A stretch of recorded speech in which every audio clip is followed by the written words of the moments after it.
I saved this seat for you." The words drifted across the crowded cafe like a whisper of hope. Bennett Chambers froze in the doorway, his 4-year-old daughter Hazel's hand clasped tightly in his. Every table was occupied, except one, where a young woman in a wheelchair sat alone, her paint-stained fingers resting on the empty chair beside her. "Me, Daddy?" Hazel whispered, her eyes wide with wonder. The woman smiled, and something in that smile carried the weight of 1,000 lonely mornings. "Yes, sweetheart, you and your daddy. I've been saving it, just in case someone needed it." Bennett hesitated. At 33, he'd learned to read people quickly. Board meetings had taught him that. But this woman's eyes held something different. Not pity, not calculation, just a quiet understanding that seemed to reach across the crowded room and touch something he'd forgotten existed. "Thank you," he said softly, guiding Hazel toward the table. "I'm Bennett. This is Hazel." "Iris," the woman replied, her voice gentle as morning light. "Iris Caldwell." As they settled in, Bennett noticed the sketchbook on Iris's table, pages filled with watercolor landscapes that seemed to breathe with life. Hazel's eyes grew enormous. "You paint! Daddy, look! She paints just like Mommy used to!" The words hung in the air, heavy with unspoken grief. Iris's expression softened even further, and Bennett felt his carefully constructed walls crack just slightly. His wife hadn't died. She'd simply left 2 years ago, unable to handle the demands of motherhood, choosing her career over the family they'd built.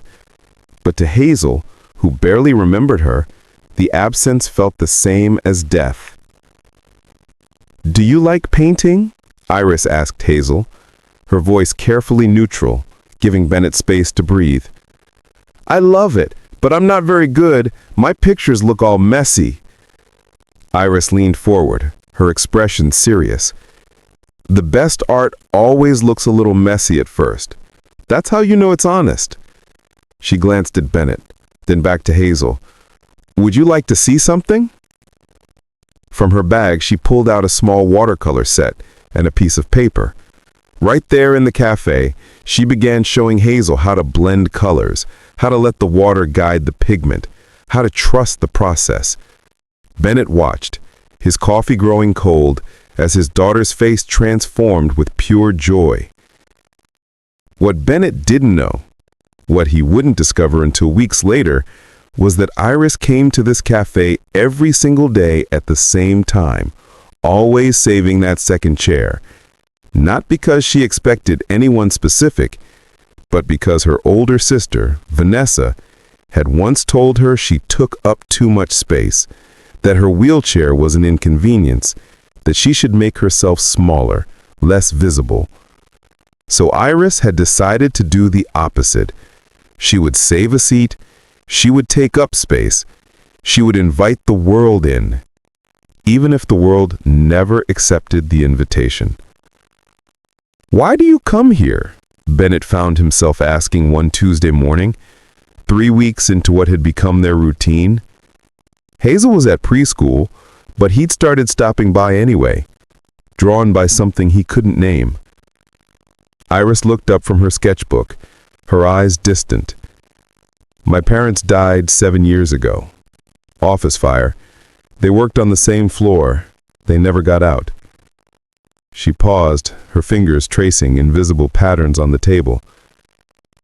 "After that, my sister was all I had left, and she made it very clear that I was a burden, that my disability was something she had to manage, not something she wanted to love." Bennett's throat tightened. "I'm so sorry." "Don't be. It taught me something important." Iris met his gaze directly. "It taught me that loneliness isn't about being alone. It's about being unseen." So I decided I would see people, even if they didn't see me back. The confession settled between them like a sacred thing. Bennett reached across the table, his hand hovering just above hers. I see you, Iris, and what I see is extraordinary. But the real revelation came the following month when Bennett arrived at the cafe to find Iris crying quietly, her shoulders shaking with silent sobs. A woman, her sister Vanessa, was standing over her, her voice sharp and cutting. You're wasting your time with these ridiculous paintings. No one's gonna buy art from someone who can't even... Excuse me. Bennett's voice cut through the cafe like ice. He stepped forward, his CEO persona sliding into place, the one he used when negotiations turned hostile. I don't know who you are, but you need to leave now. Vanessa turned, her eyes narrowing. This is a family matter. It doesn't concern you. When you make someone I care about cry in public, it absolutely concerns me. And for your information, Iris's art isn't ridiculous. It's magnificent. In fact, I've been in contact with the Riverside Gallery downtown. They're featuring your work in their Emerging Artists exhibition next month. Iris's head snapped up, her eyes wide with shock. What? Bennett hadn't planned to tell her this way, but now seemed as good a time as any. I bought 3 of your pieces last week. The gallery owner saw them hanging in my office. She wants to meet you. Vanessa's face flushed red, but she said nothing more, simply turning and walking away. When she was gone, Iris looked at Bennett with tears streaming down her face, but this time they were different tears. Why? Why would you do that? Bennett knelt beside her wheelchair, just as he had that first day with Hazel. Because you saved a seat for us when no one else would. Because you taught my daughter that messy art is honest art. Because you showed me that being seen is the greatest gift we can give each other. He paused, his own eyes growing damp. And because I spent 2 years believing I wasn't enough, that if I had been, my wife wouldn't have left. But you showed me that worth isn't measured by who stays.